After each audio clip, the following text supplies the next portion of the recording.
Penso que agora já está. Obrigada, Alexandra. Então, iríamos ver agora quem é a equipa de docentes que compõem a equipa do IPVC, no âmbito do Polo Empreende. Como eu estava a dizer, nós somos 13 docentes das diferentes escolas do Instituto Politécnico. Começando pela Escola Superior de Tecnologia e Gestão, temos connosco a professora Alexandra Borges, a professora Yolanda, a professora Maria Lopes e o professor Nuno Domingos.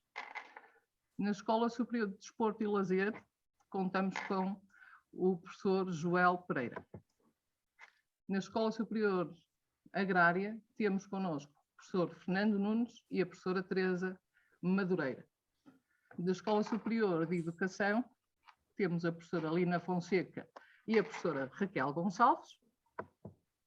Da Escola Superior de Saúde, temos a professora Ana Sousa e a professora Albertina Marques. E da Escola Superior de Ciências Empresariais, temos o professor Álvaro Cairrão e eu mesma, Sónia Carvalho. E então agora, passada a apresentação da equipa que compõe o Polo Empreende, vamos ver então o que é o Polo Empreende. E o Polo Empreende é a maior rede de âmbito nacional de empreendedorismo, ao nível do ensino superior politécnico. Neste momento conta com 20 instituições. O IPVC integrou esta rede desde 2007 e assumiu a coordenação nacional no ano 2009-2010, na qual foram desenvolvidas diversas atividades e houve uma que teve particular destaque, que foi o Barco do Empreendedorismo, e que depois foi uma iniciativa que inclusivamente foi reconhecida no ano de 2010. Esta iniciativa, que foi pioneira ao nível do ensino superior, permitiu, ao longo destes diversos anos, a criação de várias empresas, contribuindo para incutir o espírito empreendedor nos estudantes de cada um dos institutos que compõem o Polo Empreende e no nosso também. Eu vou só dar aqui a entrada a uma pessoa. Então, nós podemos dizer que o Polo Empreende é um concurso de ideias e de planos de negócios que tem como objetivo descobrir e apoiar os novos talentos na área do empreendedorismo.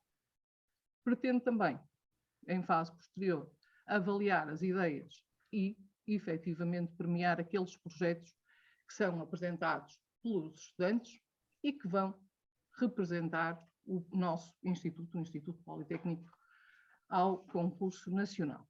E então, nós podemos dizer que o concurso Polo Empreende acaba por integrar dois momentos importantes. Primeiro, ao nível do concurso regional, o qual estamos a fazer o lançamento hoje, e depois vamos ter uma fase posterior, que decorre na segunda semana de setembro, que é o concurso nacional, onde irão estar presentes todos os institutos politécnicos e as escolas de ensino superior que integram esta rede. Em termos de objetivos, um objetivo que é muito importante é conseguirmos mudar atitudes. Isto é um elemento fundamental, uma vez que se pretende que, ao longo do processo, os alunos consigam desenvolver e aplicar um conjunto de métodos para valorizar o seu conhecimento, no sentido de terem capacidade de empreender. Serve também para enriquecerem o currículo, ao nível do empreendedorismo, e assim também, enquanto instituição, estamos a dar respostas àquilo que é o interesse do tecido empresarial, para além daquilo que foram as mudanças que têm vindo a sofrer ao nível do ensino superior. Também queremos, obviamente, e ficamos muito satisfeitos sempre que temos alunos ou ex-alunos que conseguem e avançam com as suas ideias e com isso conseguem constituir novas empresas. O objetivo é que elas sejam de cariz inovador e que sejam implementadas na nossa região, tendo em vista sempre o potencial de crescimento. É outro objetivo também do Polo Empreende, promover a inovação e o registro de novas patentes. Com isto, com esta iniciativa, pretende-se efetivamente contribuir para o fomento do empreendedorismo nas regiões de influência de cada um dos institutos politécnicos e das pequenas e médias empresas que vão sendo criadas no âmbito deste projeto. A quem é que então se destina o Polo Empreende? Podem participar no concurso do Polo Empreende todos os estudantes do IPVC. Nesta fase, no concurso regional, focamos-nos nos nossos alunos. Para isso, devem ter inscrições em vigor. Diplomados de qualquer grau, das diferentes escolas, e diplomados dos institutos e outros indivíduos. Aqui, apesar de poderem ser integrados elementos externos, têm sempre que integrar equipas compostas por alunos e estudantes, no nosso caso, do Instituto Politécnico de Viana do Castelo. Ao nível das fases, como é que vai decorrer então este processo até ao final de julho? Nós temos verificado que ao longo do tempo se vão fazendo as oficinas e este ano vamos experimentar a fazer uma coisa nova, que são as formações e as oficinas.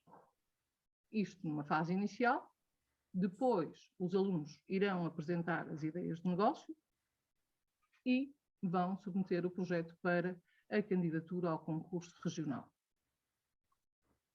O concurso regional decorre, elege-se os 3 primeiros classificados, sendo que o primeiro vai representar o Instituto Politécnico de Viana do Castelo ao concurso nacional que este ano decorre em Beja.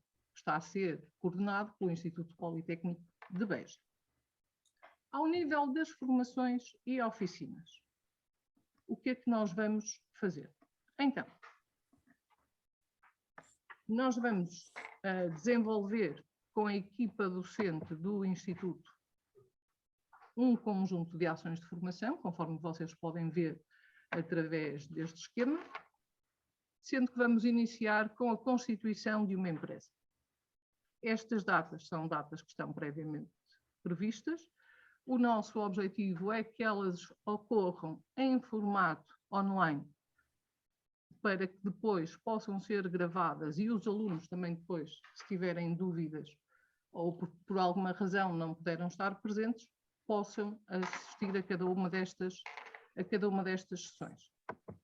Então, 19 de abril, constituição de uma empresa, depois liderança e gestão de equipas, análise estratégica, marketing, contabilidade e análise financeira, fontes de financiamento e a folha de cálculo, que depois também é utilizada na fase final do projeto, que tem que ser submetido a concurso nacional, a folha do FINICIA do IAPMEI. Para além destas formações, que são promovidas pelos docentes do Instituto, vamos ter oficinas que este ano serão desenvolvidas por um parceiro externo, onde se vai trabalhar desde a ideação centrada no cliente ao protótipo, validação e produção. Ou seja, consideramos que estes elementos vão permitir que os nossos alunos de qualquer uma das instituições, de qualquer uma das unidades orgânicas, de qualquer uma das escolas, efetivamente consiga ter o conhecimento e o apoio necessário para que possa efetivamente dar o ponto de partida e, se calhar, avançar com aquilo que poderá ser o seu sonho e que às vezes por medo, por receio, continua a ficar ali naquele cantinho. Quero aproveitar desde já para dizer aos nossos alunos que efetivamente a equipa está disponível e também o facto de podermos contar com um parceiro externo vai nos dar também um suporte para que vocês se possam sentir efetivamente apoiados, receberem informação de outras pessoas que trabalham na área, que têm também conhecimento, uma vasta experiência, e com isso todos juntos conseguirmos efetivamente desenvolver um conjunto de ideias inovadoras e potenciadoras efetivamente de desenvolvimento na nossa região. Em termos de datas importantes, para além das datas das formações que já foram previamente anunciadas, os nossos alunos que se queiram candidatar devem, na primeira quinzena de maio, apresentar a candidatura e a ideia, uma breve ideia sobre aquilo que será o seu projeto. O projeto terá de ser submetido na plataforma do PIN até o dia 4 de julho. No dia 14 de julho seria então, ou será, o concurso regional do Instituto Politécnico de Viana do Castelo. Depois, ficamos aqui com uma semana para que a ideia vencedora do concurso possa ter tempo para realizar algumas correções que, entretanto, no âmbito do concurso regional, possam ter sido identificadas, para depois submetermos o projeto concluído ao concurso nacional.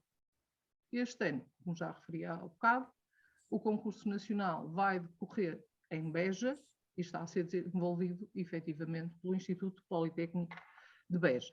E será durante a semana de 12 a 16 de setembro.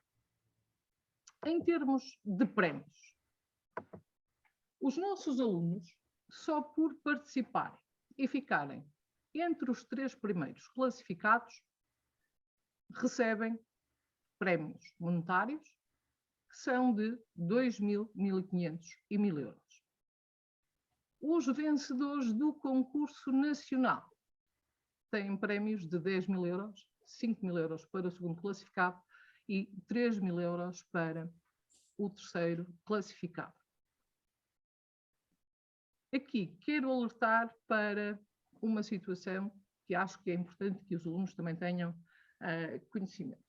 Estes valores são entregues 50% logo na cerimónia pública de cada um dos concursos, quer seja o concurso regional, quer seja o concurso nacional, mas depois os restantes 50% só serão entregues quando o vencedor entregar uma cópia da declaração do início da atividade ou uma cópia de um documento comprovativo da transferência de produto ou tecnologia ou desenvolvimento do produto ou serviço, e isto deverá ocorrer até ao fim do segundo ano, após o ano da realização do concurso, porque assim ele estará a demonstrar que efetivamente houve a implementação do projeto. Em termos dos contactos e informação, temos aqui os e-mails dos docentes que compõem a equipa.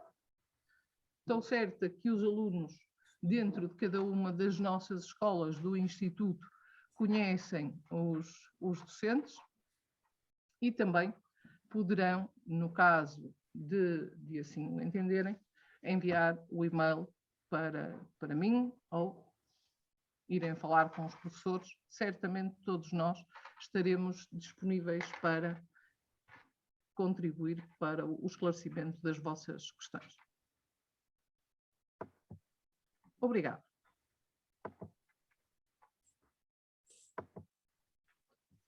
Não sei se relativamente à minha questão, à minha apresentação, tem alguma questão?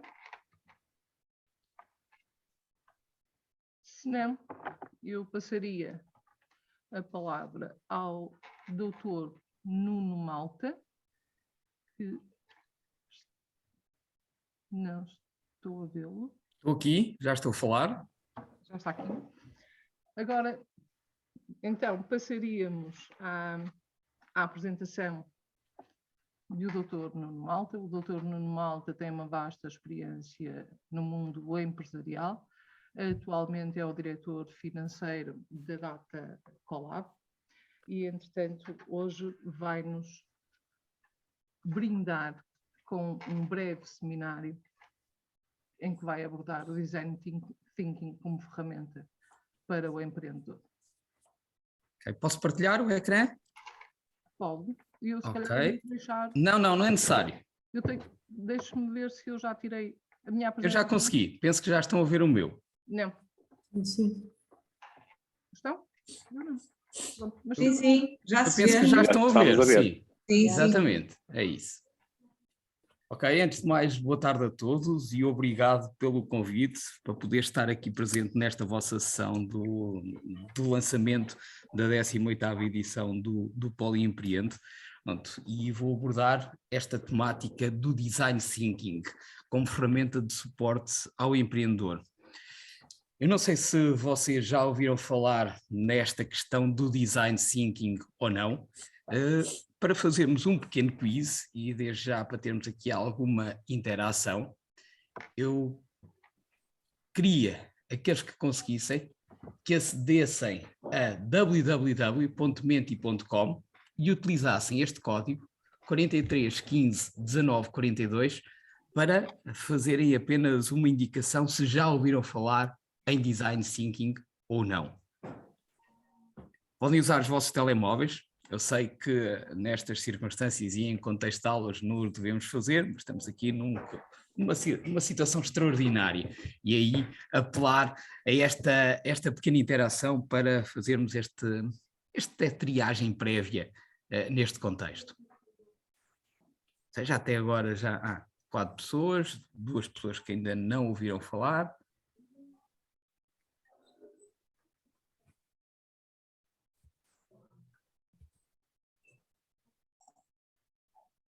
Ok, está equilibrado. Ou seja, temos 51 participantes, mas na realidade depois estes 51 são desdobrados, portanto há aqui um ou outro que multiplica por 30, não é? Dos estudantes que estão em sala.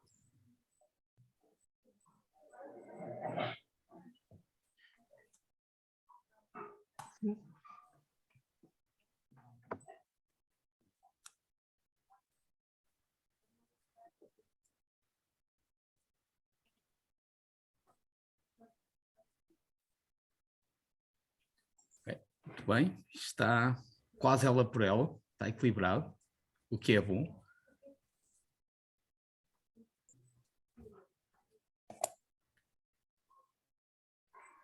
Ok, estabilizámos aqui 24.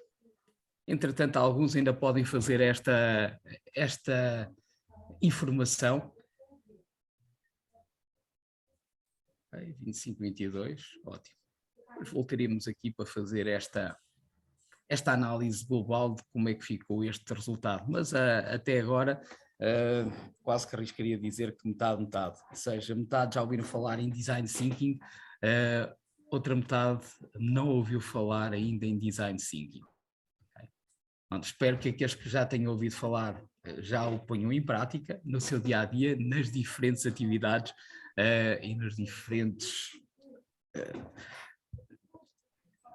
recursos para poderem aqui, de certa forma, empreender. Ok, muito bem. Vou tirar este ecrã e vamos voltar aqui à nossa área do Design Thinking.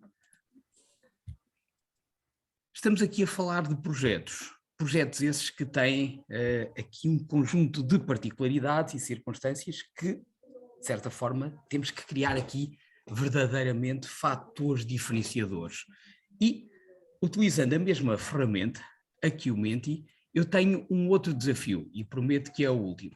Neste caso particular quero ouvir de cada um de vocês, em que podem ter 2 opções, o que é que verdadeiramente os projetos necessitam?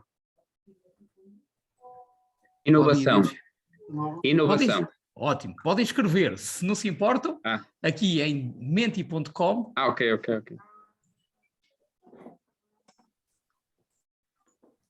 Mas essa é, sem dúvida, aquela palavra que, obviamente, e não querendo aqui condicionar, pronto, a par se calhar com esta outra que já está aqui a aparecer, criatividade, vão representar aquilo que é o foco das opiniões, seguramente. Ok? Precisam de capital, precisam de dinheiro, sem dúvida, muito tempo, muita dedicação. Tem que ter um grande suporte de gestão, sem dúvida, ou seja, se nós conseguirmos otimizar, tirar o máximo partido de tudo aquilo que está à nossa disposição, dificilmente iremos ser bem-sucedidos.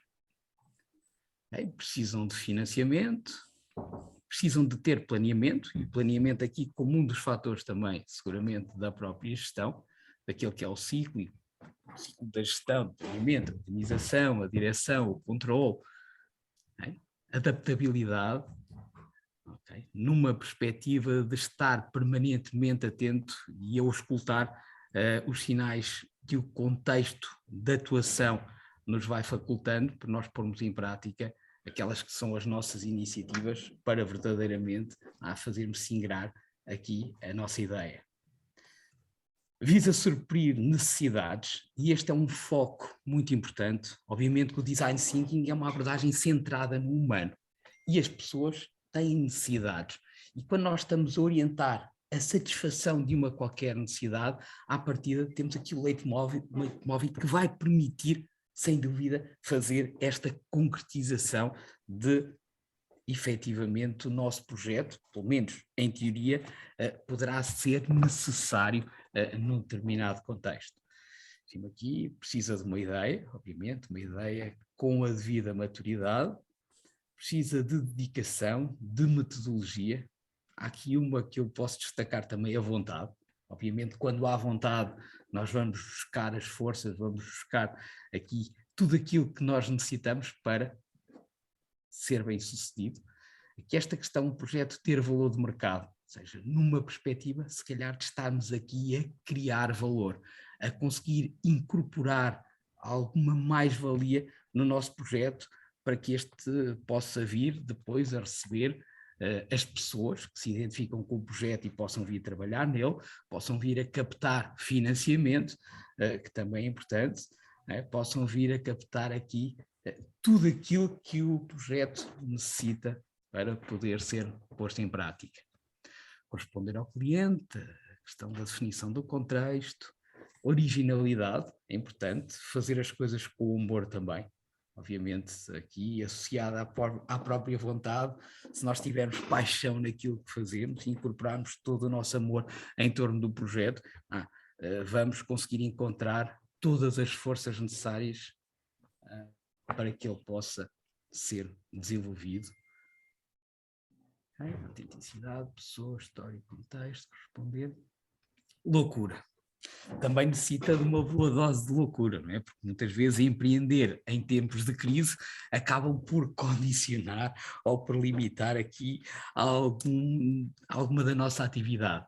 E a loucura que havia, aquele provérbio de médico e de louco, todos temos um pouco, e na realidade nós necessitamos de incorporar também alguma loucura, mas aquela loucura saudável que vai permitir fazer a diferença, que vai se calhar permitir ter a criatividade necessária e que vai permitir seguramente representar-se como inovação no desenvolvimento desta nossa atividade.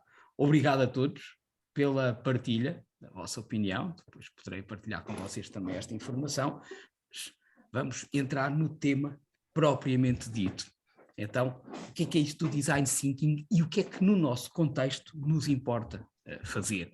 No fundo, nós, para caracterizarmos qualquer questão, nós temos que recolher informação sobre o problema. É determinante, é fundamental nós termos a verdadeira consciência daquilo que é o problema. Porque quando o problema está bem identificado, nós vamos seguramente compreendê-lo melhor. E depois de o compreender, nós vamos procurar aquelas que são as soluções possíveis para fazer face a este problema que nós temos em mãos. E depois de encontrar estas soluções, nós vamos fazer o respectivo teste. Nós vamos fazer a validação dessas mesmas soluções perante os desafios que nós temos em frente. E nessa circunstância vamos ver se há ou não necessidade de afinar estas mesmas soluções para que, na realidade, possamos apresentar aquela que é a melhor solução para dar resposta àquele problema inicialmente identificado. Eu não me alonguei muito com a questão da inovação, porque, sem dúvida, e conforme foi logo veiculado, a inovação acaba por ser um fator determinante neste processo de ideação, neste processo de criação, neste processo de desenvolvimento de um próprio plano de negócios. Inovação numa perspectiva de que constituir algo de novo, algo que seja diferenciador, algo que possa incorporar todo um conjunto de novos processos, novos métodos, novos produtos, novos conceitos, não é? E para que isto possa acontecer, nós temos que ter um clima propício a que esta inovação possa efetivar-se num determinado contexto. É assim num mero exercício académico, na resolução de determinado tipo de problemas, no encontrar diferentes pontos de vista para melhor caracterizar aquilo que nós temos que dar resposta. É assim no dia-a-dia das organizações. Aquelas que têm departamentos ou divisões de inovação ou que não as tendo verdadeiramente criadas, mas que conseguem encontrar momentos, encontros formais ou informais, mas de certa forma possam tirar o output necessário dos colaboradores para permitirem apresentar as suas ideias de uma forma às vezes até avulsa, mas que todas as ideias possam ser tidas em conta e não serem barradas ou limitadas com determinado tipo de preconceitos ou de estereótipos que podem impedir que as mesmas sejam apresentadas. Não, nós temos que criar todo este clima, efetivamente, que seja capaz de introduzir estas tais novidades ou estas mudanças que na realidade nós queremos pôr em prática no nosso dia-a-dia. E isto é sem dúvida fundamental dos nossos projetos. Vocês podem estar a pensar, ok, mas eu não consigo inovar, eu não tenho ideias, eu sou mais da ação, sou mais de concretização. Por isso é que existe a possibilidade de criarmos grupos. E há outro tipo de instrumentos que podem ajudar nesse desenvolvimento, nessa busca da inovação. E, no fundo, é isto que nós estamos aqui todos a tentar incutir-vos numa perspectiva de criarem verdadeiramente grupos que possam ser heterogéneos, mas numa perspectiva de complementariedade, para que, obtendo diferentes pontos de vista, obtendo diferentes interpretações, obtendo diferentes contributos, em função da experiência que cada um tem, da sua vivência, de tudo aquilo que já teve na sua vida, permitirem aportar aqui fatores inovadores que seguramente se irão constituir como fatores dinâmicos de competitividade e serão fundamentais para o desenvolvimento do vosso projeto. Algumas definições de inovação por parte de pessoas que nós conhecemos, umas mais, outras menos, mas que eu quis trazer para aqui. O senhor Barack Obama diz que a inovação é a criação de algo que desenvolve a forma como nós vivemos, o nosso dia-a-dia. A inovação é a mudança que cria uma nova dimensão de desempenho. Isto para o nosso conhecido Peter Drucker. Outros dizem, isto são os anónimos, não aquele grupo que anda agora aí a atuar, mas há alguém que não se conseguiu identificar, que inovação é a comercialização da criatividade. Depois, outros definem inovação como a execução das novas ideias para criar valor. E a inovação é a exploração bem-sucedida de novas ideias. Ou seja, nestas circunstâncias, no fundo, há aqui algo que é comum. Ou seja, nós queremos, com a inovação, criar novas dimensões de desempenho, estimular a própria criatividade, criar valor para as organizações, né? E, obviamente, melhorar a forma como nós vivemos o nosso dia a dia, principalmente se esses fatores inovadores melhorarem a nossa capacidade de realizar determinado tipo de tarefas que nós temos que fazer. E, sem dúvida, podemos ter aqui uma forma de ganharmos mais tempo, de fazermos tarefas de forma mais célere, sei lá, de mudar a vida de alguém. E é isto que se espera deste tipo de concurso, é isto que se espera de cada um dos grupos que vai ser constituído aqui no Politécnico de Viana do Castelo. Okay? Portanto, nós não é colocar pressão em vocês, longe de mim, mas na realidade é espicaçar-vos, de certa forma, tentar-vos estimular para que criem algo verdadeiramente diferenciador que possa mudar o nosso dia-a-dia. Portanto, acho que é aquilo que todos nós ambicionamos e seguramente que faz parte igualmente da ambição que vocês vão ter no vosso projeto a apresentar ao Poli Empreende. Já dizia o Albert Einstein, é um bocado loucura, insanidade, fazer sempre a mesma coisa, vezes, após vezes, e esperar resultados diferentes.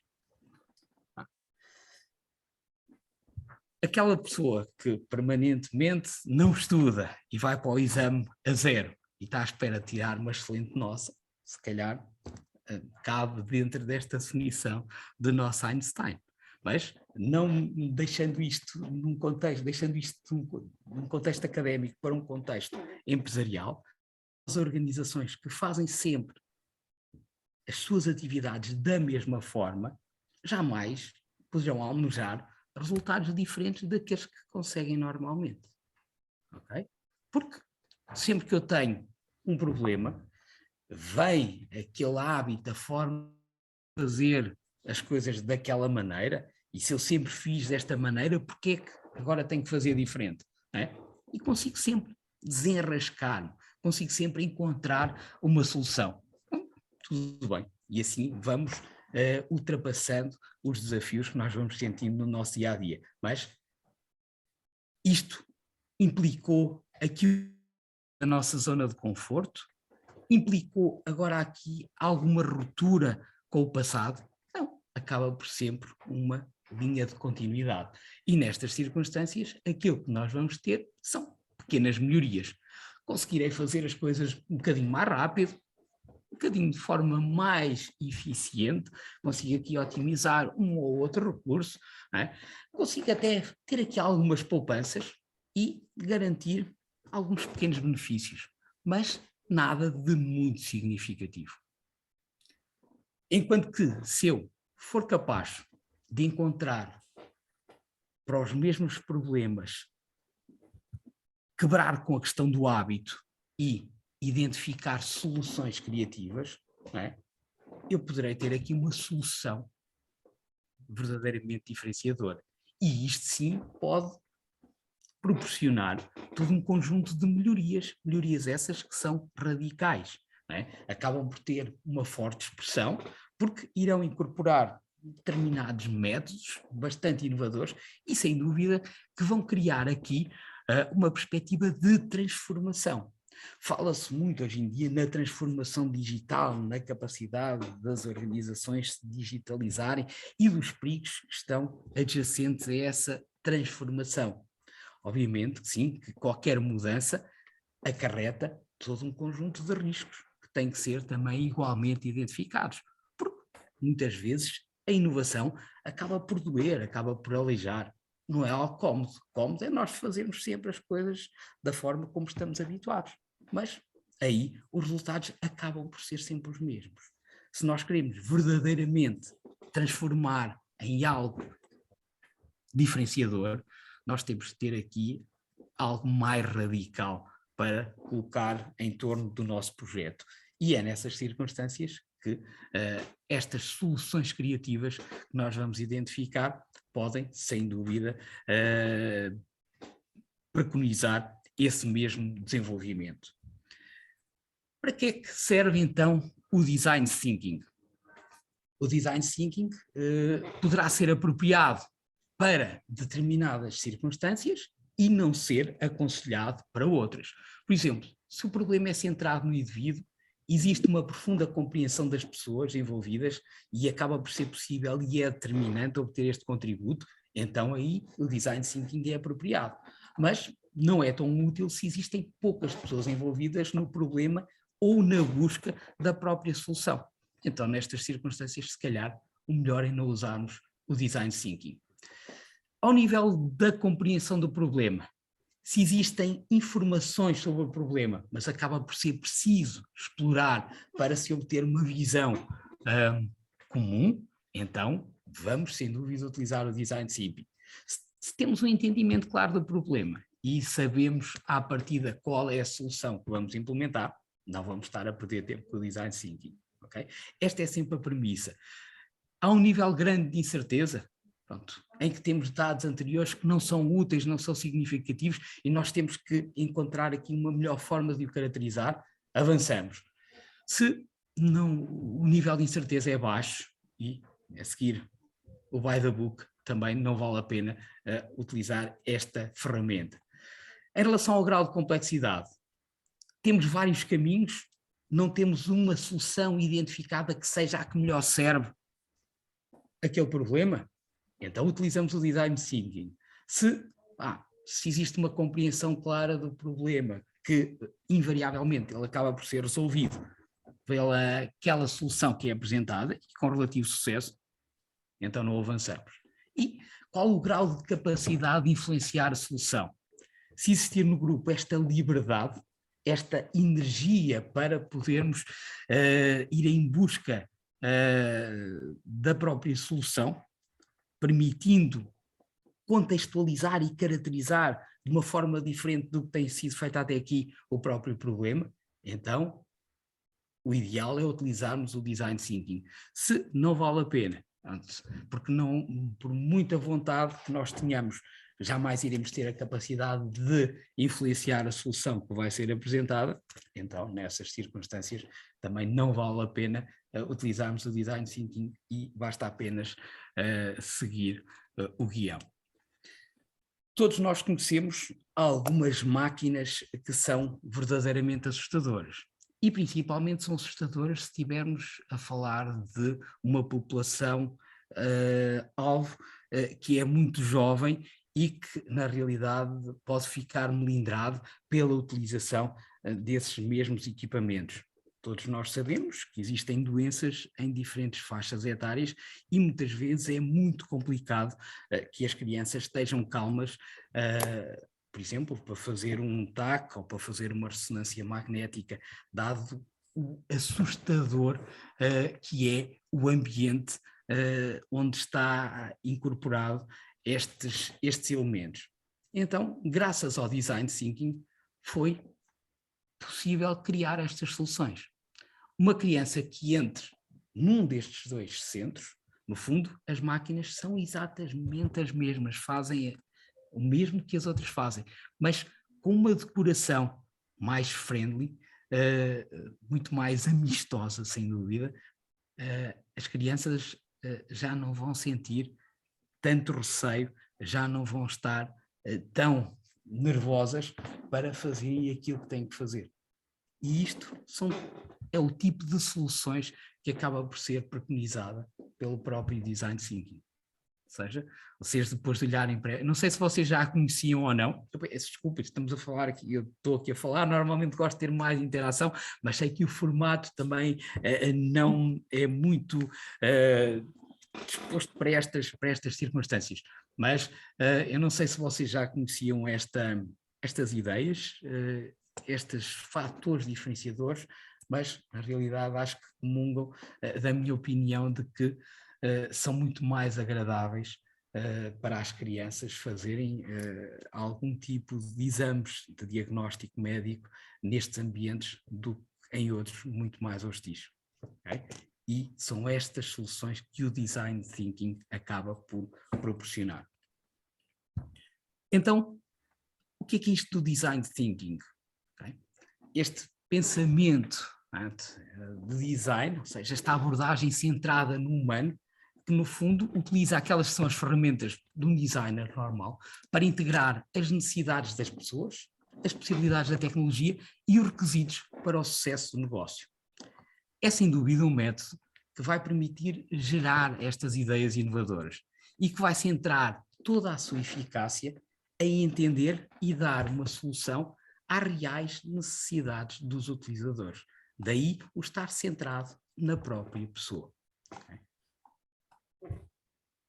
Pensar desta forma, não é, acaba por permitir o desenvolvimento de produtos, de serviços, de processos e também de estratégias, em que esta abordagem acaba por permitir reunir aquilo que é desejável do ponto de vista humano, com o que é tecnologicamente concretizável e economicamente viável. Ou seja, esta triangulação que vamos ver de seguida, aquilo que é desejável, com o que é tecnologicamente concretizável e economicamente viável, tem que existir. E também acaba por permitir outra coisa, que é as pessoas que normalmente não estão familiarizadas com estes métodos de design, possam também usar estas ferramentas criativas para conseguir enfrentar toda uma vasta gama de desafios que podem ter em frente. Esta técnica acabou por ser iniciada na Universidade de Stanford, na Califórnia, nos anos 70, e depois a IDEO foi a primeira que a utilizou com fins lucrativos, e daí o Tim Brown acaba por ser o Executive Chair da IDEO e que acaba por ditar, no fundo, aquelas que são as regras ou o padrão para seguir dentro destas dinâmicas do Design Thinking. Então, nesta circunstância, o que é que nós temos que garantir? Temos que garantir que chegamos ao ponto de inovação daquilo que estamos a realizar, e este Design Innovation não tem que ser só um produto, pode ser um serviço, mas tem que garantir o melhor destes três mundos, daquilo que é desejável, daquilo que é viável e daquilo que é concretizável tecnologicamente, utilizando desta forma aqui todo um conjunto de outros instrumentos capazes de nos dar resposta e de permitir toda esta contextualização, user experience, depois a parte do empreendedorismo, onde nós temos no próprio Poliempreende, temos de desenvolver aqui um plano de negócios e temos que garantir a viabilidade para qualquer financeiro, nos quais eu me incluo, acaba por ser relativamente fácil apresentar números para garantir esta viabilidade. Mas estes números não chegam, têm que estar bem alicerçados naquelas que são as necessidades do mercado. E muitas vezes os estudos de viabilidade económica e financeira acabam por falhar, não nas contas que são apresentadas, mas porque estas contas estavam assentes em algo que não era muito sólido, em algo que não era devidamente validado, em algo que não tinha em conta as reais necessidades do mercado, o tal desejo, não é? Em que nós só o conseguimos garantir se tivermos a capacidade e a oportunidade de ouvir as pessoas. Porque se conseguimos caracterizar tudo isto muito bem, aí podemos estar aqui a falar dos desejos físicos, sociais, psicológicos ou ecológicos, podemos estar aqui a falar de um conjunto de outras questões, mas temos que ser capazes verdadeiramente de identificar o que as pessoas querem, para depois então garantir a viabilidade do negócio e aquilo que nós estamos a criar, aquilo que é o entregável, aquilo que é o resultado desta nossa inovação, não é? Seja efetivamente concretizável tecnologicamente.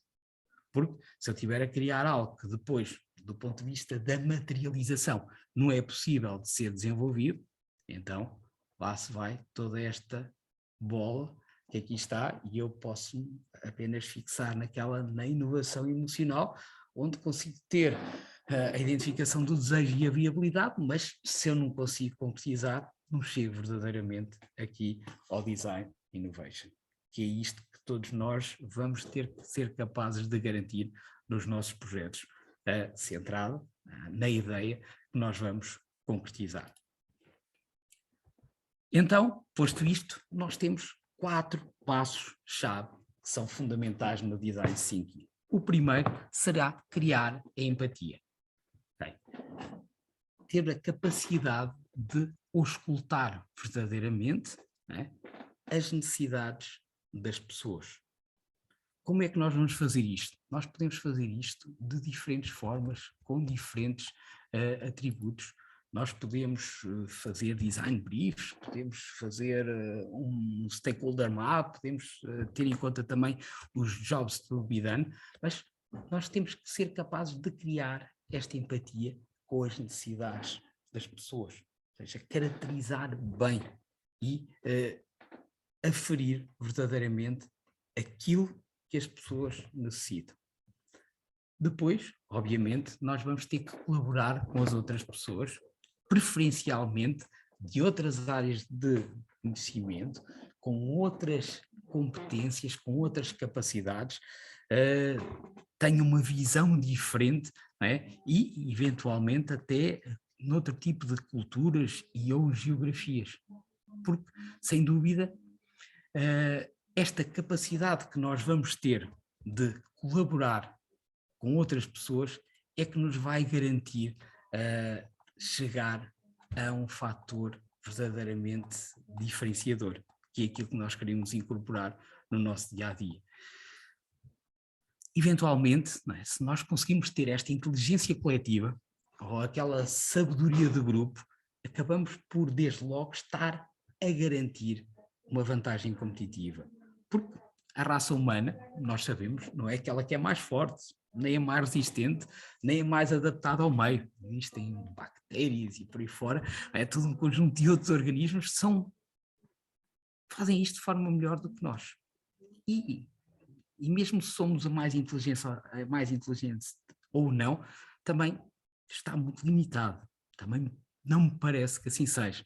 Mas temos uma vantagem. Temos a capacidade de comunicar melhor e, em resultado disso, também conseguir colaborar de forma mais efetiva. E é neste contexto que nós vamos ter, obrigatoriamente, que colaborar uns com os outros para chegar a melhores soluções para os problemas que nós vamos ter que dar resposta. Aceitar todas as ideias, dando-lhes a possibilidade de serem estudadas. Existem ferramentas muito interessantes a este nível também e que podem ser incorporadas nestas dinâmicas do design thinking, onde cada um de nós vai ter que incorporar uma persona e vai ter que identificar uma solução para um determinado problema como se fôssemos essa pessoa, por exemplo. E daí podem sair as ideias mais absurdas, mais tapafúrdias, okay? Mas elas devem ser tidas em conta, porque às vezes esta ideia, perfeitamente descontextualizada, completamente fora da caixa, por si só pode não ter a capacidade de ser pontuada ou qualificada logo à partida como um fator de inovação, mas trabalhada pode lá chegar. Portanto, nunca pôr à margem qualquer ideia. Incluí-las todas e depois, obviamente, fazer o devido tratamento. E, obviamente, depois temos que repetir, temos que interagir, temos que testar todas estas ideias que foram identificadas de forma a garantir o seu aperfeiçoamento, sempre com algo em mente, que é constituir aquela que é a solução centrada no humano. E não estar obcecado por dar a resposta ao cliente, ao utilizador, por aí fora. Muitas vezes nós caímos nesta tentação. Okay? Temos que centrar as nossas soluções no humano, no ser humano em si, e não num ou noutro cliente, num ou noutro utilizador. Esta é a forma que nós temos de corporizar todos estes pontos do design thinking. Por um lado, fazer a divergência numa perspectiva de criar opções, ok? Nós temos que criar diferentes opções e depois numa perspectiva de afunilamento, de convergência. Nós realizamos então as nossas escolhas. E o método do Design Thinking acaba por funcionar sempre nesta perspectiva. Divergir, convergir. Divergir, convergir. Ou seja, nós temos um problema em termos espaciais e temos uma solução espacial. Dentro desta divergência, nós temos a questão da empatia. Depois vamos reformular essas ideias, tá? A caracterização, e vamos voltar novamente a convergir. A partir do momento que já existe alguma orientação, nós vamos idealizar, nós vamos novamente divergir com uma bateria de eventuais soluções, não é? Que nós vamos apresentar e depois vamos ver qual ou quais dessas soluções é que na realidade vão dar a melhor resposta necessária para encontrar essa mesma solução, numa convergência. E isto faz-se na fase da prototipagem e do teste dessas mesmas soluções. Pegar em todas estas ideias, né, e verificar com interação com as pessoas, com testes, conjunto aqui de outras ferramentas, chegarmos àquela que é a solução que se pretende e é a melhor solução que nós podemos dar para o problema que identificámos inicialmente. É um processo fácil? Não é de todo. Vamos andar aqui completamente às aranhas em determinados momentos no tempo, mas o que é importante é que no final temos a linearidade possível, que consigamos oferecer aquela que é ou que nos parece ser verdadeiramente a melhor solução para dar resposta àquele problema. Estes são todo um conjunto de frameworks que existem por diferentes organismos, não é? Mas que com termos diferentes acabam por representar sempre a mesma coisa. Okay? Independentemente de quem esteja a liderar esse desenvolvimento, nós temos um problema e temos aqui que encontrar uma solução. Tínhamos 4 ou 5 fases pelo meio, ou 3 fases, como estes últimos 4, né? E a IDEO numa versão 2.0 já está neste aspecto da inspiração, da ideação e da implementação, né? Mas no fundo acaba por permitir na mesma encontrar aquela que é a melhor solução para dar resposta aos nossos problemas. Destacando aquela que foi a Gênese, por parte da Stanford School, né? Em que temos o Design Thinking em termos de diagrama de processo, né? Temos a questão da empatia, a capacidade que nós vamos ter de empatizar e como é que nós vamos criar esta empatia, né? De que forma é que vamos conduzir as próprias entrevistas, de identificar aquelas que são as emoções dos nossos potenciais clientes, mas nesta fase das pessoas em si, né? Procurar por algo que consiga ser caracterizado, determinadas histórias, para depois podermos definir a tal reformulação do próprio problema e permitir que ele seja centrado, né, em dar resposta a estas necessidades. Depois passamos por uma fase da ideação, né, e aqui vamos ter e apelar à criatividade de todos, brainstorms, outro tipo de ferramentas que nos podem ajudar neste contexto e, obviamente, aqui garantir que não há qualquer tipo de perseguição, nem julgamento, nem preconceitos, nem algo que possa barrar ou castrar esta capacidade de criar. Temos que suspender tudo isso, deixar vir todas as ideias possíveis, né? Para que depois possamos prototipar, possamos testar e possamos depois avaliar e ver se efetivamente tudo aquilo que foi concretizável na realidade corresponde às efetivas necessidades das pessoas. É disto que se trata neste processo de design thinking. Uma abordagem mais recente da IDEO, portanto, estamos a falar da questão da inspiração, da ideação e da implementação. Ou seja, nós, na parte da inspiração, nós vamos fazer toda a parte da divergência. Como é que eu começo?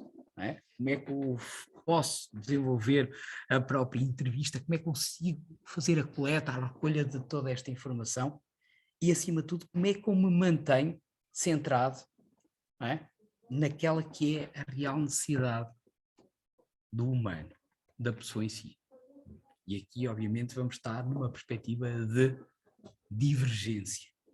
Depois, na parte da ideação, ou seja, darmos espaço, aqui, oportunidade para fazer o verdadeiro desenho daquela que já poderá ser a solução que nós vamos pôr em prática.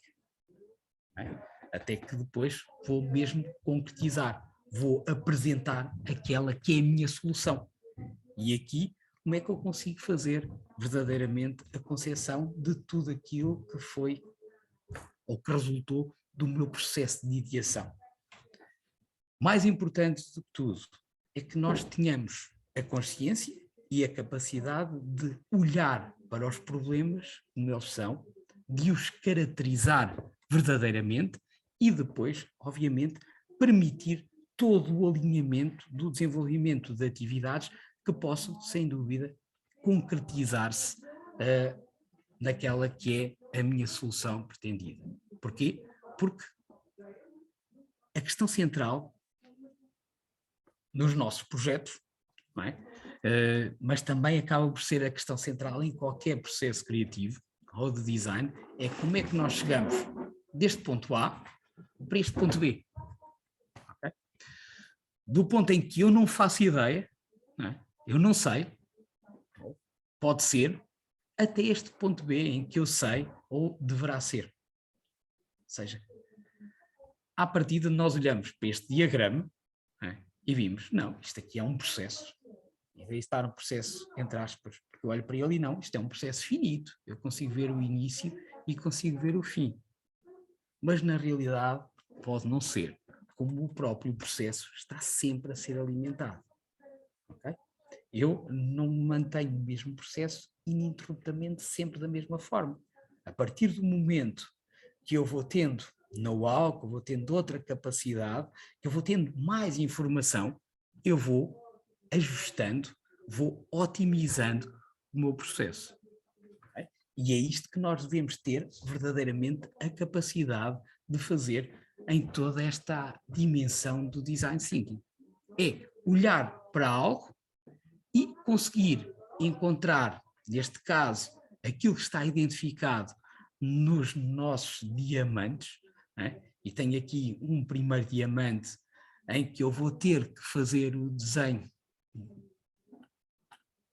daquilo que é o que eu acho que é o certo, okay? E depois encontrar verdadeiramente aquele caminho, a solução direita para dar resposta. Okay?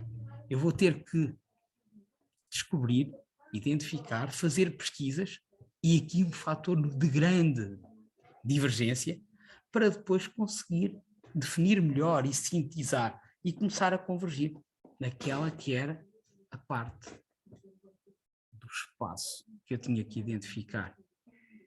Depois eu vou novamente entrar num processo de desenvolvimento e de ideação em que eu vou divergir e vou utilizar aqui uma série de instrumentos que me vão capacitar este processo de ideação. Mas depois eu vou ter que ter um entregável. Eu vou ter que apresentar algo de concreto. Eu vou ter que implementar aquele protótipo, vou ter que implementar aquele serviço que na realidade possa dar a resposta àquelas que são as reais necessidades das pessoas. E aí eu consigo rapidamente passar do meu ponto A, rapidamente, entenda-se, entre aspas, ao meu ponto B. Há aqui uma questão que eu gostaria, antes de concluir, de destacar, é que há alguns momentos nós podemos aqui ficar presos no nevoeiro e acabarmos por nos sentir meio perdidos em todo este processo. É perfeitamente normal. Quantas vezes nós não passamos por isso em determinadas atividades ou tarefas que temos em mãos. Nós temos é que ser capazes de lidar com isso e confiar sempre neste processo e encontrar as soluções em quem nos rodeia. Daí este processo estar sempre em permanente desenvolvimento. Era isto que eu tinha para vos apresentar hoje. Espero que tenha sido esclarecedor e que na realidade possa ter ido em conta àquela que era as vossas expectativas. Obrigada, Nuno. Para falar de Design Thinking em 45 minutos é um verdadeiro desafio, por isso acho que a sua apresentação foi clara e que permite que efetivamente os alunos tenham uma visão geral e abrangente daquilo que será o desenvolvimento da ideia ao projeto e que, como estava a terminar, a passagem do ponto A para o ponto B. Agradeço a sua apresentação. E agora, então, estamos a conseguir, apesar do delay inicial, estamos a conseguir efetivamente cumprir aqui os tempos.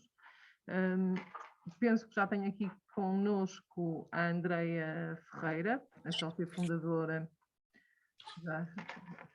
Sim, sim. Sócia fundadora da Meia Dúzia, ex-aluna da STG, uma diplomada em Engenharia Alimentar, participante do Polo Empreende e com um projeto com uma ideia que teve uma menção honrosa. E para nós é um gosto, efetivamente, conseguir ter connosco a Andreia para partilhar um pouco daquilo que foi o seu percurso no Polo Empreende e de que forma é que o Polo Empreende também acabou por contribuir para aquilo que é hoje a Meia Dúzia. E eu já lhe disse, já disse à Andreia, e volto-lhe a dizer que no outro dia foi uma felicidade imensa quando estava a passar pela Baixa do Porto e vi a loja da Meia Dúzia, ia com um conjunto de pessoas e a minha reação foi: isto é de uma aluna nossa do IPVC. E por isso, e eles ficaram assim a olhar como quem? IPVC, Sónia, hoje é sábado. E eu, pois, mas é um projeto que nasceu e que a origem teve ligado ao Instituto e é muito bom, efetivamente, ver que a Meia Dúzia está perfeitamente implementada e eu não conhecia a Andreia e foi uma satisfação, efetivamente, e por isso tê-la connosco hoje e ter a possibilidade de ouvir a sua partilha, acho que vai ser enriquecedor para os nossos alunos e espero que seja um ponto de partida e efetivamente para que eles também se motivem a desafiarem-se a eles próprios, não é? E a atreverem-se a desafiar. Andreia, muito obrigada pela sua disponibilidade e então agora pedi-lhe então para nos contar um bocadinho daquilo que foi o seu percurso pelo Polo Empreende. Falou-me também que queria que nos ia apresentar um vídeo da Meia Dúzia. Sim, boa tarde, antes de mais, boa tarde a todos. Infelizmente estou aqui com um problema técnico e não vou conseguir aceder pelo meu computador, portanto vai ter que ser através de telemóvel e já não vou conseguir apresentar aqui o vídeo. Mas vou tentar apresentar um bocadinho, também depois podem conhecer através do nosso site, tenho a nossa loja online, conhecem um bocadinho daquilo que é a apresentação da Meia Dúzia. Peço desculpa de facto aqui este imprevisto, mas não consegui trabalhar de outra forma conforme pretendia. Pronto, antes de mais deixa-me apresentar, eu sou a Andreia Ferreira, eu estudei na STG, tirei o curso de Engenharia Alimentar, e na altura, pronto, eu digamos que prolonguei um bocadinho os meus 3 anos de licenciatura, foram bem aproveitados, portanto também faz parte, não é?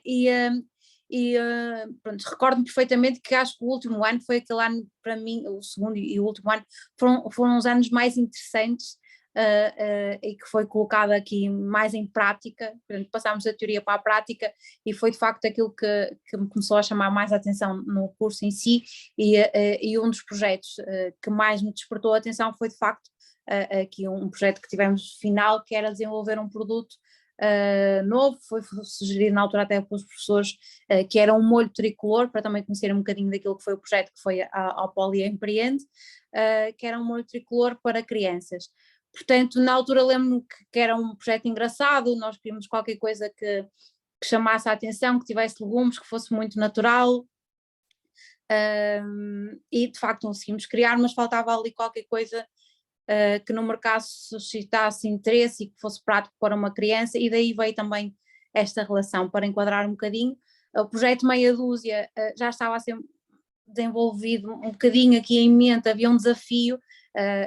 O projeto da Meia Dúzia foi criado por mim, pelo meu irmão, pelo Jorge Ferreira, e ele era engenheiro químico, estava na altura numa empresa de certificação, portanto conhecia bem também a área alimentar. Foi ele até que me desafiou, na altura que eu não sabia muito bem para onde é que iria, que me desafiou a ir para o curso de Engenharia Alimentar. Eu disse que achava que eu iria gostar, que seria uma coisa que se enquadrasse naquilo que conhecia de mim, e de facto costumo dizer que acertou na mousse, porque de facto o projeto em si depois acabou por as coisas fazerem sentido, não logo numa fase inicial, mas um bocadinho mais à frente. E nessa altura estávamos aqui a tentar desenvolver uma ideia, portanto eu estava a terminar o curso, estava no último semestre, não sabia muito bem depois para onde é que iria, portanto já havia aquele receio de que o que é que será depois o mundo do trabalho, quanto tempo é que vou estar à espera de conseguir será que vou conseguir logo um lugar ou não, como é que é o mundo real. E ele lançou-me na altura um desafio, porque ele já tinha, pronto, era uma coisa que ele sempre quis, ambicionava, pronto, sair da empresa onde estava e criar um projeto dele ou em conjunto comigo, e daí foi surgindo aqui a ideia da Meia Dúzia. A Meia Dúzia, que é um conceito que vai buscar aquilo que era um hobby do Jorge, que era a pintura, e vai buscar os tubos, os guaches que eu utilizava, aliado aqui também à minha parte e à formação que eu estava a tirar, da Engenharia Alimentar, e o gosto que eu tinha pela cozinha, porque sempre tive, quando vou, não vou muitas vezes, mas quando vou gosto de fazer coisas, ou gostava de experimentar coisas diferentes, e fazia muitas misturas para tentar ver o que é que dava, e daí essa ligação. Na altura, pronto, surgiu também o tal projeto de final de curso de Engenharia Alimentar, que era o tal molho tricolor, e daí sim há a tal ligação, que é o molho tricolor era giro, mas era giro se a criança pudesse, numa embalagem só, recriar num prato as 3 cores. Daí a bisnaga, daí o tubo, e daí a ligação e a conjugação que houve depois ao projeto da Meia Dúzia em si. Na altura até avançámos com este projeto do Poli Empreende, que era o Meia Dúzia Kids, já tínhamos a marca na altura registada, e portanto e o projeto ganhou um bocadinho mais força no Poli Empreende também, dessa razão, pelo menos acreditamos que tenha sido um bocadinho também por aí, e foi aqui a ligação que há à Meia Dúzia. No fundo, com o Poli Empreende nós concorremos, eu e com outros colegas, aqui com a ajuda também do Jorge, com um projeto de um molho para crianças em tubo, que teve que ser muito bem defendido, que teve muitas horas de pestanas queimadas ali a tentarmos perceber, porque o projeto em si teria que mostrar a quem o iria avaliar, que sabemos que grande parte dos projetos até então tinham sempre sido ganhos pela parte mais da tecnologia, da informática, portanto que era algo que estava sempre mais presente e que ganhava sempre mais força, e nós queríamos tentar contrabalançar aqui um bocadinho isso, o histórico que tinha sido até então, e que queríamos muito com um projeto da área alimentar, um projeto que achávamos desafiador, pudesse ter aqui um bocadinho mais de destaque num Poli Empreende, e de facto isso aconteceu, e acho que tudo fez sentido por essa questão. Portanto nós tivemos que aliar, e acho que ganhou mais força por termos uma marca que na altura já era registada, apesar da Meia Dúzia ainda não existir no mercado, portanto estava a ser ainda criado o projeto, mas essa marca deu mais força ao projeto em si, não quer dizer que tenha que existir sempre essa questão, e depois houve muito estudo para percebermos que mais valia é que o tal projeto Meia Dúzia de Kids, um molho tricolor saudável para a criança, fazia sentido, porque todos conhecemos os boiões que existem das frutas, das polpas de fruta, aquelas com a cenoura e com a carne para a criança, portanto, os primeiros meses, e a nossa ideia com o projeto da Meia Dúzia Kids era termos tudo isso não num boião, mas numa embalagem diferente e que fosse prática e que a criança própria quisesse criar o seu prato, não é? Porque a bisnaga tem essa vantagem, que é ele facilmente utilizar e decorar o seu prato com umas frutas, com os legumes, e portanto ter aqui também um molho que complementasse isso. Portanto, aqui a ideia foi tentar, foi no fundo validar esta questão e mostrar, segundo estudos de mercado, também que existiam, não a nível nacional, mas a nível mundial. Lembro que na altura muitos artigos dos Estados Unidos que nós percebemos que as crianças muitas vezes não consumiam legumes porque aquilo não tinha piada, tinha cor, mas não tinha muito sabor e então não chamava a atenção, mas aqueles pratos que os pais poderiam criar em casa, com os bonequinhos, com os bigodes, com as frutas, não é? Isso já era algo chamativo para eles e portanto já levava ao consumo. E tentar mostrar que uma fruta natural, um legume natural,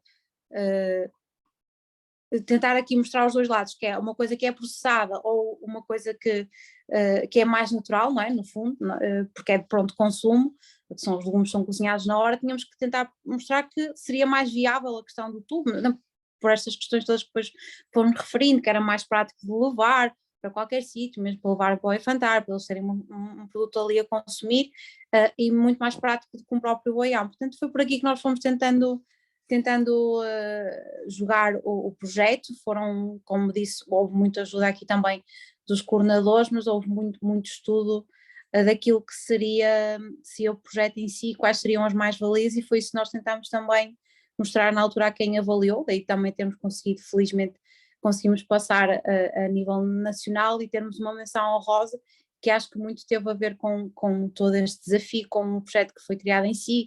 Lembro que na altura criámos o tubo, uma imagem do tubo, criámos um protótipo que não estava totalmente afinado, mas sim, criámos uns bonequinhos que era associado a cada legume, portanto houve aqui umas brincadeiras, mas requer muito trabalho, mas acho que quando se gosta de facto se tenta, também nos temos que desafiar e mostrar que os projetos podem andar para a frente com uma série de coisas, e esse foi assim o maior desafio que eu tive enquanto estudante, foi criar este projeto, e fiquei extremamente feliz por saber que foi a primeira vez que o curso de Engenharia Alimentar foi tão falado num projeto de Poliempreende, porque até então não tinha conseguido se calhar chegar até tão para a frente, e acho que no IPVC também não. Portanto para mim foi um enorme orgulho, e acho que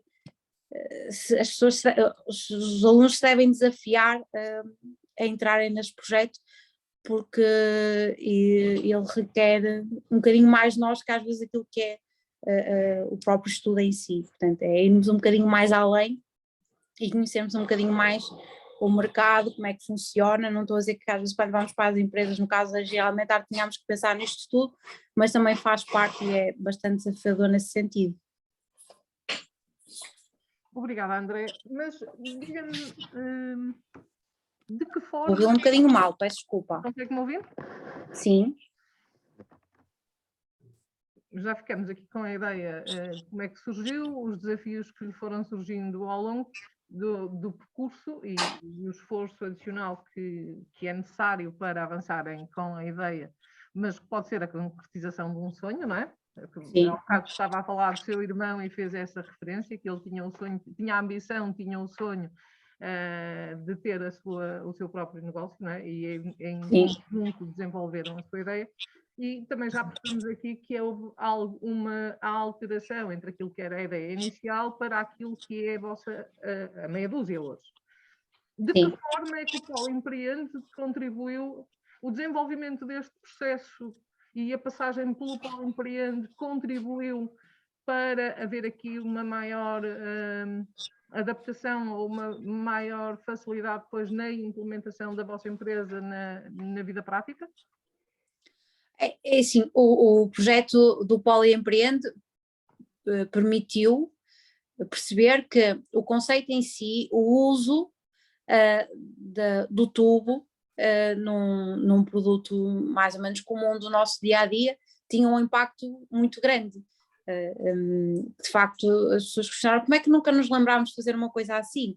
Portanto, houve aqui este despertar, tipo, a ideia base, aquilo que nós queríamos, que nunca foi com um projeto, o Meia Dúzia Kids é um projeto desafiante, mas foi uma coisa que nós percebemos que mesmo que quiséssemos que andasse para a frente, iria ser muito complicado.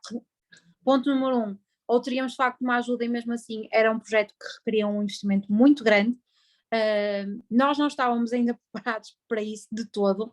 A realidade é essa, que fui começando a perceber isso, que era muito, portanto, avançar com esse projeto é aliciante, não está esquecido, mas é um projeto que não é para uma pequena empresa poder arrancar, porque requeria muito investimento, uns investimentos muito, muito grandes, e portanto, acho que também tem que haver alguma segurança de uma marca. Quando falamos de uma marca para crianças, de um produto para criança, eu acho que o próprio consumidor, não é? Os pais têm que ter já alguma confiança, e nós temos marcas portuguesas também que já têm esse espaço no mercado, têm essa confiança, e entrar com uma marca nova seria um bocadinho complicado. Acho que isso fomos percebendo, daí também o projeto Meia Dúzia existir. Sim, fomos com este do Meia Dúzia Kids como um desafio, vamos ver até onde é que conseguimos ir, o que é que as pessoas acreditam do projeto e qual é o impacto, mas havia sempre alguma coisa por trás que nos dizia que nós tínhamos que ir por um caminho diferente e para algo que se calhar se identificasse mais com, não tanto os legumes, mas por exemplo as frutas, que é algo que eu acho mais interessante trabalhar e que eu gosto. Houve a ideia tal das compotas, não é? Que é um produto tão tradicional e sabíamos que existia tantos no mercado, tantas e de boa qualidade, mas faltava imagem naquilo. E acaba por ser um produto que se consegue trabalhar de uma forma diferente, mais, não diria fácil, mas não trabalhamos com um nicho tão pequeno e com um mercado tão complexo como é o das crianças, não é? Porque há uma série de exigências a níveis alimentares que teríamos que cumprir e que nós não estaríamos capacitados numa fase inicial para arrancar. Mas houve aqui, paralelamente, houve este incentivo, e o Polo Empreende ajudou nesse sentido, que foi, ok, isto faz sentido, isto poderá ter pernas para andar, pode não ser com aquele projeto, mas fará sentido se calhar com um outro projeto, que era aquele que nós já tínhamos mais ou menos em mente, e de alguma forma também demos logo a conhecer, portanto isso foi, o Polo Empreende ajudou também muito nesse sentido, claro que sim, e ajudou a perceber, a mim ensinou-me também uma coisa, que é, quando queremos alguma coisa não podemos desistir, temos que estudar, perceber muito daquilo para podermos levar o projeto para a frente. Temos que estudar muito, posso não saber nada, mas se eu estudar, certeza que vou chegar a algum lado e vou chegar a alguma conclusão, e se faz ou não sentido, se fizer sentido para mim, já está meio caminho andado. Se eu acreditar, está meio caminho andado para o sucesso das coisas, e foi um bocadinho por aí que o Polo Empreende ensinou muito nesse sentido. Obrigada, Andreia, pela sua partilha. Efetivamente, nós também acreditamos que se os alunos quiserem ensinar, tiverem uma ideia, que se devem atrever, não é? Porque sim, claro que sim. A tomada de decisão pode ser um momento difícil, mas quando existe esse salto depois... É muito gratificante. Exatamente. Sem dúvida alguma. Sim, requer muito trabalho, muito de nós, mas é gratificante. Não quer dizer que não seja, não se tem que criar um negócio, não entendo por aí, não quer dizer que tenha que se criar um negócio. Às vezes podemos ser empreendedores no local de trabalho onde estamos, portanto, exatamente, e levar projetos para a frente nesse sentido, portanto, e certeza que vamos ficar extremamente agradados se as coisas correrem bem, se as pessoas acreditarem tal como nós e se levarmos esses projetos para a frente. Portanto, não tem que ser, não tem, como eu cheguei a dizer uma vez, não tem que ser só criar, neste caso, pronto, nós criámos uma empresa, felizmente já se permanece aqui, estamos a fazer 10 anos neste momento, é uma marca que já é bastante referenciada, às vezes nem eu tinha essa noção, é uma marca que já começa a ser muito conhecida, que já tem um espaço no mercado, não só cá, mas também lá fora, mas isso não quer dizer que se tenha só que criar o nosso próprio, não temos obrigatoriamente criar uma empresa, não é? Ter um projeto que seja só nosso, não, podemos ser dessa forma no nosso local de trabalho, não é? Com uma coisa que a gente veja que identifique que possa ser potencial. Portanto, também podemos ajudar a empresa onde estamos a crescer nesse sentido, não é? Faz parte. Exato. Nós podemos empreender dentro das organizações onde estamos. Claro que sim. Eu acho que a equipa do IPVC, do Polo Empreende, cá estamos, tentamos empreender todos diariamente e os restantes colegas da instituição também. Claro que sim. Em termos de alunos, eu estava-lhe a colocar essa questão porque muitas das vezes sentimos que os alunos têm a ideia, gostam da ideia, mas falta ali o ponto de partida e a tomada de decisão para dizer, ok, vou-me atrever, vou arriscar.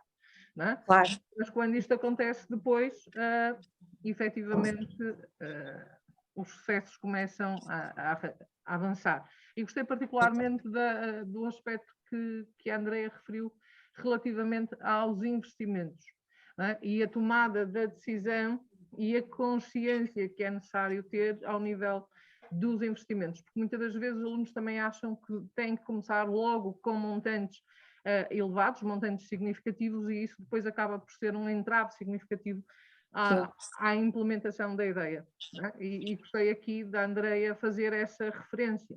Mas nós, no nosso caso, não começámos com um valor muito grande, nunca começámos com nenhuma ajuda, sempre que grande parte dos passos que nós demos foi com capitais próprios, nós começámos com um valor muito pequeno, mas trabalhando e acreditando que aquilo iria começar a crescer, portanto, não tem que ser nada de valores, às vezes, isso eu percebi quando criei um projeto pelo curso, e aquele portal, o da Polo Empreende que foi apresentado, tinha valores extremamente elevados, não é? Que era impensável eu conseguir, nunca ia conseguir primeiro começar com os valores que comecei, nem com capitais próprios, portanto teria mesmo que recorrer aqui ou a parceiros ou a empréstimos, portanto, e isso para nós não fazia sentido, porque nós também não sabíamos qual era o impacto, apesar de acreditarmos, não sabíamos qual era o impacto que iria ter.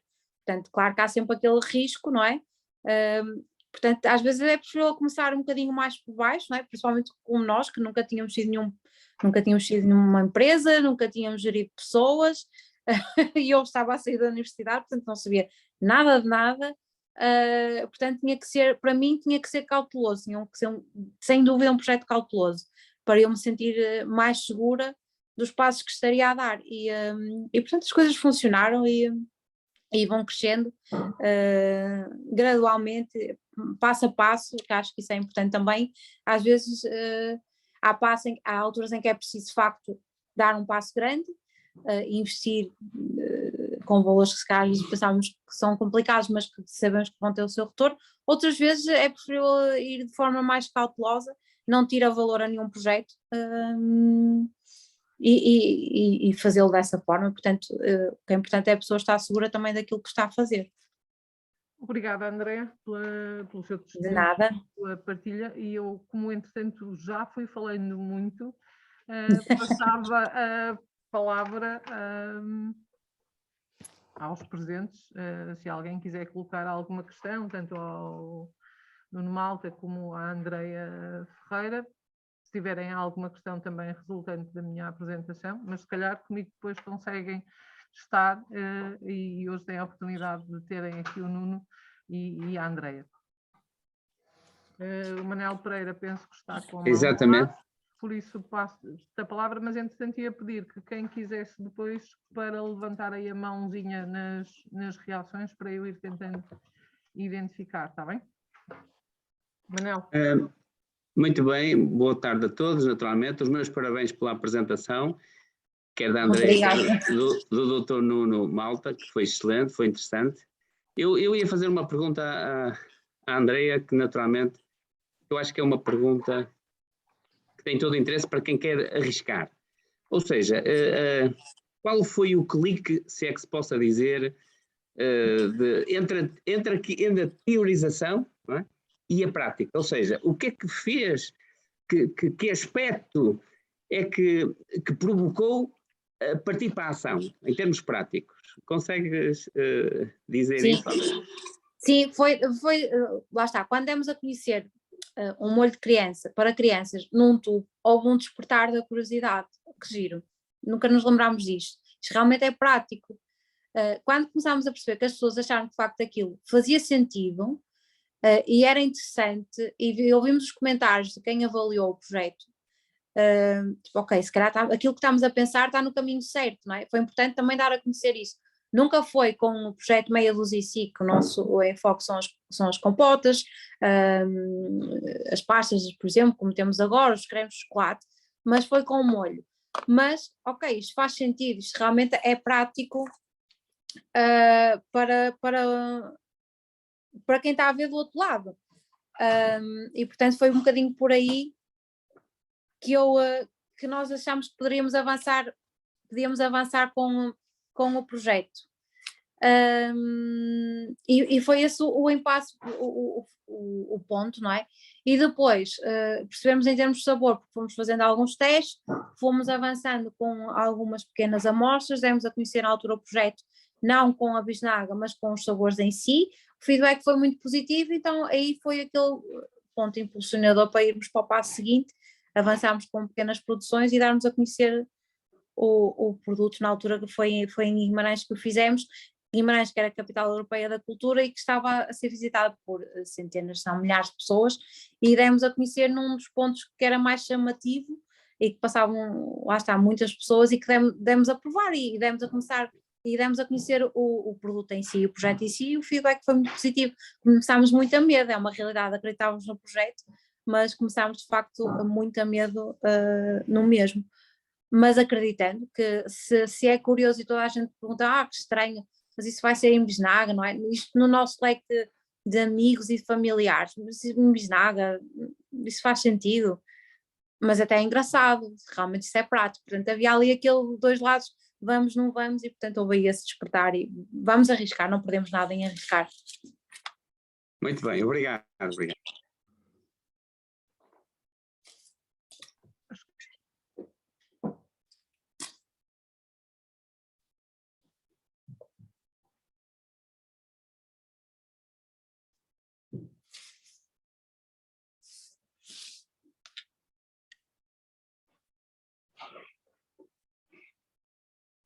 Não sei se há mais alguma questão. Pois eu dei conta que, entretanto, o meu som estava desligado. Eu estava aqui a perguntar aos meus alunos também se estavam em sala, que estão em sala, se tinham alguma questão, também me estavam a dizer que não. Penso que não temos mais questões, por isso eu vou aproveitar para agradecer mais uma vez à Andreia e ao Nuno Malta, aos alunos presentes, aos professores, aos coordenadores de curso, e obviamente não podia deixar terminar esta sessão sem agradecer em particular à equipa de docentes Polo Empreende. Eu há bocado estava a ver que escreviam no bate-papo, que alguém escreveu no bate-papo, realmente nós somos uma equipa. E posso-vos dizer que esta equipa que está, pelo menos este ano, tem uma dinâmica muito interessante de trabalho e estou muito feliz em trabalhar com cada um de vocês. Por isso, o meu obrigada, vamos continuar e vamos desenvolver e vamos ver se vamos conseguir que este ano sejam desenvolvidos vários projetos no âmbito do Polo Empreende. Andreia, muito obrigada. Obrigada. Muito sucesso para si, para o seu irmão, para o Tomás e para a Meia Dúzia, que continuem a crescer e de forma sólida, e já percebi, de forma sustentada, por isso já percebemos que é a vossa política, acredito que está certa, por isso votos de muito sucesso. Muito obrigada, foi um gosto, obrigada. Obrigada, Andreia. Obrigada, boa tarde então Obrigada a todos. Aos meus caros alunos e pedia, se fosse possível, aos colegas do Polo Empreende para ficarem só aqui 2 minutinhos. Boa tarde, então. Obrigado a todos. Obrigada, Nuno. Até breve. Obrigada. Boa tarde, obrigada.